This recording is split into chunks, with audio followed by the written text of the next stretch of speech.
James Clark stood at the airport counter, his Royal Guard uniform sharp and precise, just like the discipline he lived by. It was early morning, and he had just finished a long shift protecting the royal family.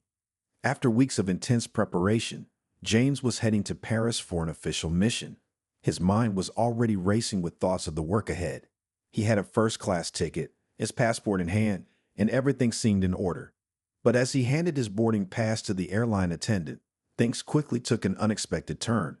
The young woman behind the counter scanned his ticket with a quick motion, then paused. She looked at the boarding pass again, then back at James, her eyes narrowing slightly. A feeling of unease started creeping into the air. "I'm sorry, sir," she said, her voice polite but firm. "I'm afraid you cannot board the first-class cabin today." James blinked, taken aback by the sudden statement. "What do you mean?" "I have a first-class ticket," he said, his confusion growing. He had been on many flights before, always in first class, without any issues. So why was today different? The attendant didn't meet his gaze, but instead tapped a few things into her computer.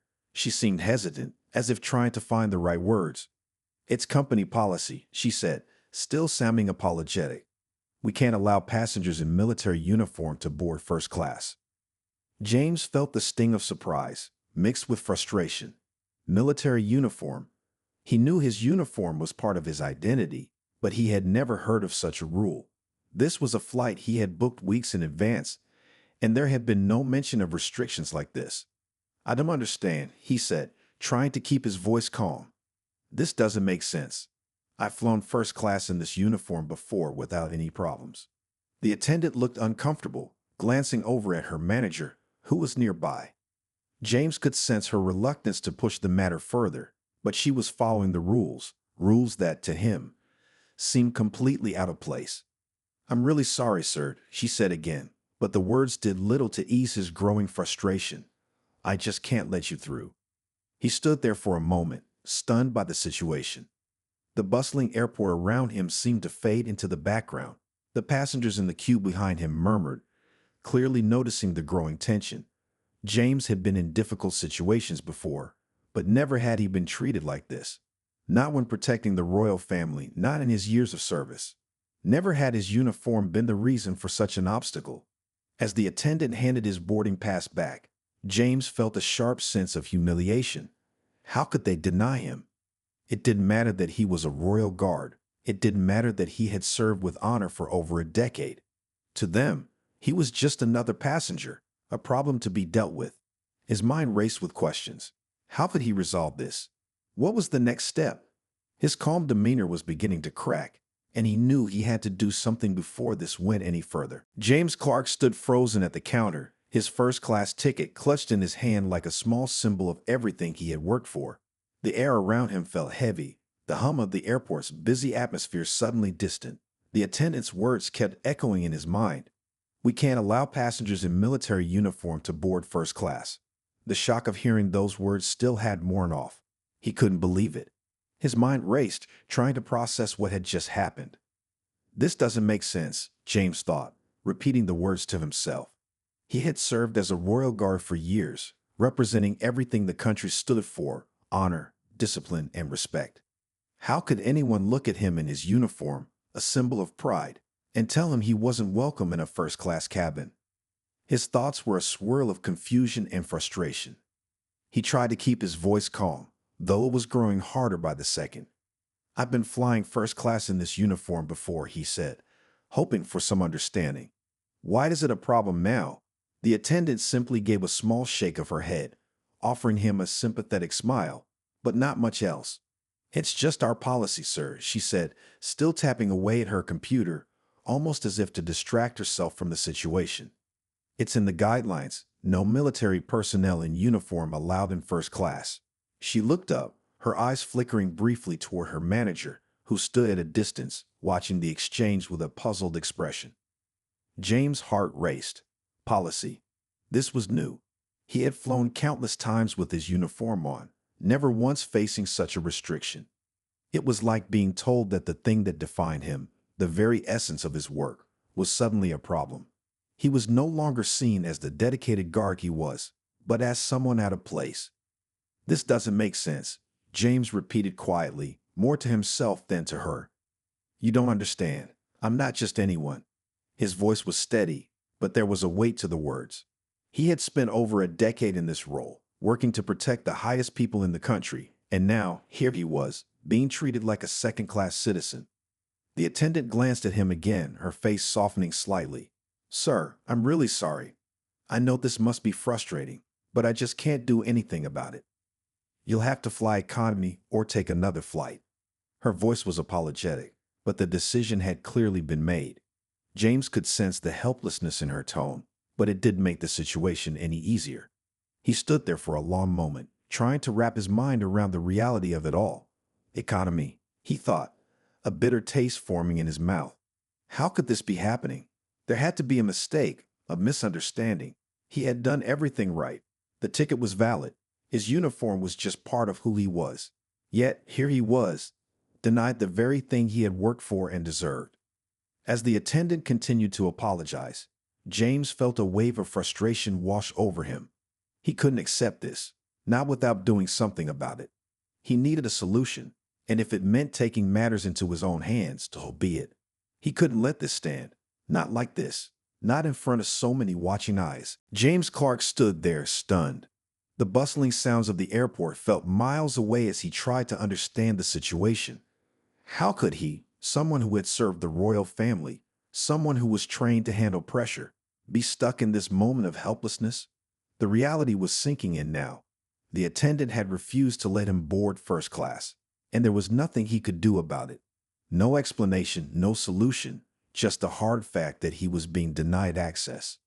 He could feel the eyes of the passengers behind him, their stares growing more uncomfortable with each passing second. He had always been the one in control of situations, always calm, always composed. But now, standing at the counter, he felt anything but. How had it come to this? The thought kept spinning in his head, like an endless loop. How could they treat me like this? Look, I've traveled this way before. I've never had an issue, he said, trying again, his voice low but firm. You have to understand, this isn't just about the flight. This is about respect. His words were getting heavier, and the frustration was starting to show. It wasn't just about a seat in first class anymore. It was about the principle of it. It was about the years of hard work, dedication, and the sacrifice that came with wearing this uniform. The attendant remained calm, but there was a look of discomfort on her face. She clearly didn't want to be part of this uncomfortable moment. She had already said her piece, and it seemed there was no changing her mind. But the truth was, James couldn't just walk away. He wouldn't. This wasn't right. I need to speak with your manager, he said, his voice carrying more authority now. He wasn't going to let this slide. The attendant hesitated, then nodded, stepping away to fetch her supervisor. James took a deep breath, trying to calm his racing thoughts. He needed to stay focused, to keep his cool. He couldn't let the situation get the best of him. As the attendant walked away, James glanced around. Passengers were still watching, some whispering to each other, no doubt curious about the scene unfolding in front of them. There were murmurs of disbelief, some people shaking their heads. To them, it was just a strange, uncomfortable moment. But to James, it was everything. It wasn't just about the seat he had paid for. It was about his dignity, his identity. His entire career had been built on respect, and now, in front of a crowd of strangers, that respect was being questioned. He felt the familiar weight of the situation settle in his chest. He was a royal guard, a protector of the highest order. And yet, here he was, stuck in an airport, denied his place. How could anyone treat someone like this? The thought flashed through his mind again. But James wasn't the kind of man to back down. Not now. Not when it felt like his honor was on the line. Within a few minutes, the supervisor arrived, a man in a suit who looked just as uncomfortable as the attendant. I understand there's an issue here, he asked, trying to sound diplomatic but failing to hide his unease. James was ready now. He had been calm enough. But this man wasn't going to get away with this either. The supervisor stood in front of James, his face tight with unease. The moment he approached, James could tell that this wasn't just about policy anymore. This was something bigger. The man in the suit didn't waste any time with pleasantries. What seems to be the problem here? He asked, his tone slightly too calm, like he had dealt with complaints before and wasn't entirely concerned. James didn't hold back. The problem, he said, his voice firm but steady, is that I'm being denied access to first class, simply because I'm in uniform. He could feel the tension rising, but he had no intention of backing down. This wasn't just a mistake, it was a matter of respect. The supervisor looked at the attendant, then back at James, his eyes flickering between them. It was clear that he wasn't expecting this kind of confrontation. "What else, sir? I understand your frustration," the supervisor said, though his words seemed hollow. "However, our policy is clear. Military personnel in uniform aren't allowed to fly first class. It's for the comfort of all our passengers." James narrowed his eyes at the man. Comfort? How could that make sense? His mind raced, but he knew he couldn't lose his composure now. Not when he was so close to making them understand. "Comfort? What about my comfort?" James asked, his voice rising slightly. "I've flown first class in this uniform before, and never once has there been an issue." He gestured to his uniform, the one he had worn proudly for over a decade, the one that had seen so many long hours, so many sacrifices. "Do you really think a uniform like this is something that should be treated as a problem?" His words carried weight now, and the supervisor seemed to falter for a moment, clearly unsure how to respond. "It's just the way things are, sir," the supervisor said, his tone now defensive. "We have our rules, and they apply to everyone." James clenched his jaw, fighting back the urge to raise his voice. He couldn't let his emotions take control, not now. Instead, he took a slow, deep breath. Rules. The word seemed so simple, but it didn't sit right with him. How could something so trivial, an airline policy, override years of service, of dedication, of everything he had worked for? "I don't care about the rules," James said, his voice calm but filled with authority. "I care about the fact that this policy is unfair. It's wrong." He could feel the eyes of the passengers on him, but he didn't care. This wasn't about being right in front of a crowd. This was about dignity, respect, and standing up for what was just. The supervisor hesitated, looking back at the attendant as if seeking guidance, but he knew he was losing control of the situation. "Look," James continued, "I don't want to make a scene, but I won't be treated like this. I've given everything for this country, and this is how you treat me." His voice dropped slightly, but there was no mistaking the intensity in his words. The supervisor's face grew even more uneasy. He opened his mouth to speak, but no words came out at first. James could tell that whatever he was about to say would be a hollow attempt to brush this under the rug. But James wasn't going to let that happen. Not today. He had already made up his mind. This wasn't over. The supervisor stood there, his face slowly turning pale as James' words hung in the air. The tension was thick. James could see that the man was rattled, his usual professional mask slipping as he tried to figure out how to handle the situation. After a long, uncomfortable pause, the supervisor finally spoke. "Sir, I understand your frustration," he said, his voice shaking slightly. "But these are the rules. We have no choice but to follow them." James couldn't believe what he was hearing. How could they be so dismissive? How could something as trivial as a rule be allowed to override common sense and decency? This wasn't just a policy, James thought. This was disrespect. "No," James said, his voice firm. "This is about respect. You've already said it's policy, but you haven't explained why. I've been in this uniform for years, protecting people, serving with honor. How can anyone treat me like this?" He wasn't shouting, but there was an undeniable authority in his voice now. The supervisor shifted uncomfortably, his hands fidgeting as he looked around, clearly unsure how to respond. I'll have to speak to someone higher up," the supervisor muttered, his words more to himself than to James. "Maybe we can resolve this. But for now, you'll have to wait." He turned and walked away, leaving James standing at the counter, feeling the weight of the situation like never before. James watched him go, his frustration growing with every step the man took. Wait? How could they expect him to just wait? He had already wasted precious time.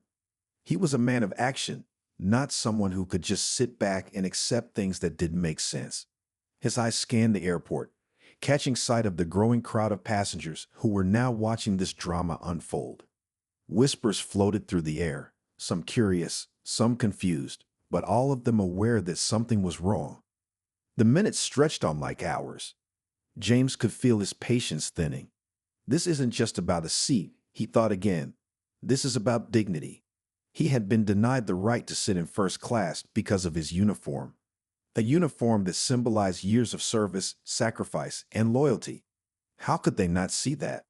The more he thought about it, the more angry he became. But anger wouldn't help him now. He needed a plan. As he stood there, trying to keep his thoughts focused, James reached for his phone. There was someone he could call, someone who could help him, someone who had the power to change this situation. Without hesitation, he dialed the number of his superior officer, someone he trusted completely. The phone rang for a few seconds before being answered. "James, what's wrong?" came the familiar voice. James didn't waste time with pleasantries. "I need your help," he said. "I'm being denied boarding because of my uniform.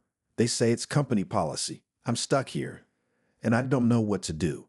He could feel the frustration in his own voice now, but he also knew this was his last resort. The officer on the other end was silent for a moment, probably processing the information. "Hold tight," came the response, calm and collected. "I'll take care of it." James felt a glimmer of hope. He had made the call. Now he just had to wait for the help he knew was coming. The phone call ended with a promise. Help was on the way. But even as James stood there, waiting, the sense of unease didn't leave him. The supervisor was still gone, probably speaking with someone else, but James couldn't shake the feeling that time was slipping away. He had a mission to complete, and the longer he was stuck here, the more his frustration grew. He wasn't used to waiting, especially when it felt like his dignity was at stake. Minutes passed, and the tension in the air seemed to thicken. The whispers from nearby passengers had only increased, some of them clearly curious, others unsure of how to react to the scene unfolding in front of them. James could feel the eyes of the crowd on him, their stares heavy, full of judgment and confusion. He didn't care about their opinions, though. This wasn't about impressing anyone or explaining himself. This was about standing up for what was right.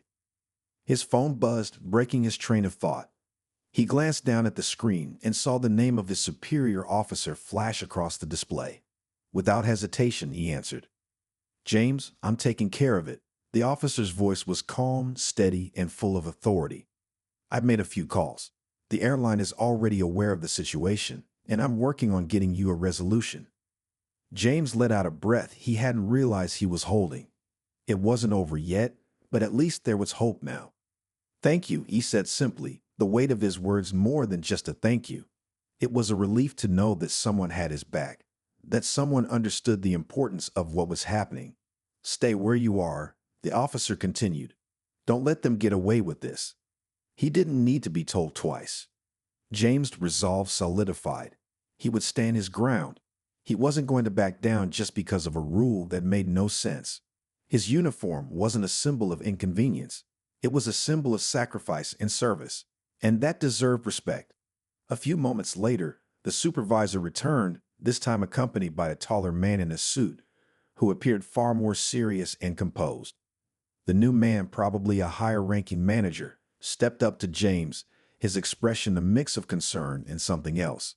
Apology maybe, or perhaps something like realization. The manager gave James a quick glance before addressing the situation. "Mr. Clark," he said, his voice softer than the supervisor's had been, "I want to personally apologize for the confusion earlier. There's been a mistake, and we are working to fix it." James could hear the difference in his tone, and for the first time in this entire ordeal, he felt like someone was finally seeing the situation for what it was. An injustice, not just a policy disagreement. "Thank you," James said, though his voice still held a hint of disbelief. "But it shouldn't have gotten this far." The manager nodded, acknowledging the truth in James's words. "You're absolutely right. We've spoken to the higher-ups, and we're working to make sure this doesn't happen again. Please accept our deepest apologies." The apology, while appreciated, didn't completely calm the storm inside James. He had been made to feel less than what he was. And while the words helped, he still had one question burning in his mind. "So, what now?" James asked, still standing his ground. The manager hesitated and nodded. You're welcome to board first class immediately. Your seat has been secured. Just like that, the resolution was in place, but as James followed the manager toward the gate, he couldn't help but wonder how many others had been denied the same respect without anyone fighting for them. James followed the manager toward the gate, still trying to process everything that had just happened. He had been standing there, alone, fighting for his dignity. And now, it seemed like everything was about to be fixed. But the frustration didn't just disappear. He couldn't shake the feeling of being disrespected, of being treated like his uniform was a burden rather than a symbol of his service. As they walked, the manager kept talking, trying to smooth things over. Again, I want to apologize for the confusion, the manager said, his tone sincere. This should never have happened, and we're making sure it doesn't again. James nodded, but it didn't quite settle the storm inside him. The apology was nice, but it didn't erase the way he had been made to feel in front of everyone. It didn't take away the sting of the initial rejection. It didn't undo the few minutes of humiliation he had endured. As they reached the first-class boarding area, the manager stopped and turned to James. "We've upgraded your seat, sir," he said, gesturing toward the gate agent who had already been informed of the situation. "Please enjoy your flight. And again, thank you for your service." James gave a brief nod, but his mind was still a whirlwind of thoughts. He glanced at the other passengers who were now boarding, many of them eyeing him curiously. There was no way to ignore the feeling that they were all still watching him. He wasn't used to being the center of attention, especially like this. The whispers from behind him felt louder now, but he ignored them. The seat had been secured, and that was all that mattered in that moment. When he finally entered the plane, the crew greeted him warmly, almost as if they had been briefed on what had happened. James took his seat in the first-class cabin, but the discomfort lingered. It was a strange feeling, sitting in a place that should have been a reward for his hard work, and yet feeling like he hadn't truly earned it. The seat, the comfort, it all felt a little hollow after the events of the morning. As the plane started taxiing, James leaned back in his chair, his thoughts still swirling. He had made the call, he had fought for what was right. And now, he was in first class. But it wasn't just about the seat. It was about the fact that he had been made to prove himself, to fight for something that should have been his from the start. He had expected respect, and instead, he had been treated like a problem. But then something changed. As the plane began to lift off, James looked out the window, watching the world below grow smaller. The anger inside him started to shift. He had fought for his right to be treated fairly, and he had won. The victory wasn't just about the seat. It was about standing up for what he believed in, for what he deserved. Sometimes you have to fight for your respect, he thought.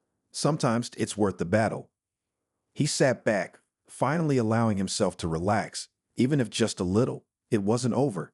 He knew this wasn't the last time he would face challenges like this. But for now, he could breathe a little easier. The fight had been worth it. As the plane soared higher into the sky, James stared out the window, watching the clouds spread out below him. The anger that had burned so fiercely earlier was now fading into a quiet kind of reflection. He had fought hard to get here, to be treated fairly, but the truth was, it still didn't feel right.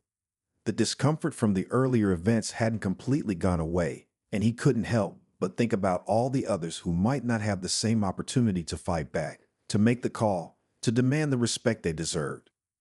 As the flight continued, James found himself thinking about his years of service. He had always known that being a royal guard meant sacrifice, but moments like this made him question how much of that sacrifice was truly recognized by others. People saw the uniform and assumed things. They assumed he was just a symbol, a part of the ceremonial tradition. They didn't see the late nights, the countless hours of training, or the pressure of always being at his best. Was this what it all came down to? He wondered. Was this how society viewed him and others like him? Just as these thoughts began to settle in his mind, the flight attendant came over, her expression warm but with a hint of curiosity. "Everything okay, sir?" she asked, her voice soft. James nodded, forcing a small smile, but the question lingered. "Everything okay?" No, not really. But what was there to say? How could he explain how it felt to be treated like that, to be reduced to something less than what he knew he was? "Just thinking," he replied quietly, looking out the window again. The attendant gave him a kind smile before moving on. But her words had caught him off guard, thinking. Sometimes that was all he could do. And right now, there was a lot to think about. As the plane continued its journey, James' thoughts shifted from frustration to a deeper sense of awareness. It wasn't just about this one flight, this one instance. It was about the bigger picture.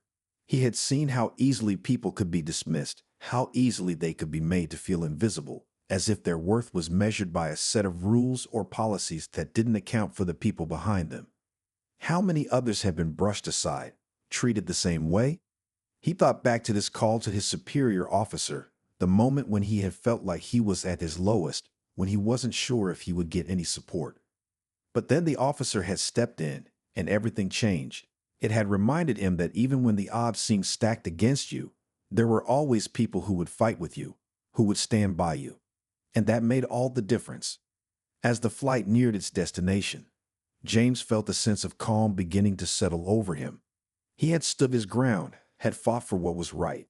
And now, even if the discomfort lingered, he knew he had made a difference, not just for himself, but for anyone who might have to face the same challenge in the future. As the plane began its descent, James closed his eyes for a moment, reflecting on the journey he had just been through. It wasn't over yet, not by a long shot, but at least now he knew that sometimes standing up for yourself wasn't just about winning. It was about reminding others that respect was something everyone deserved, no matter who they were, and that was worth fighting for.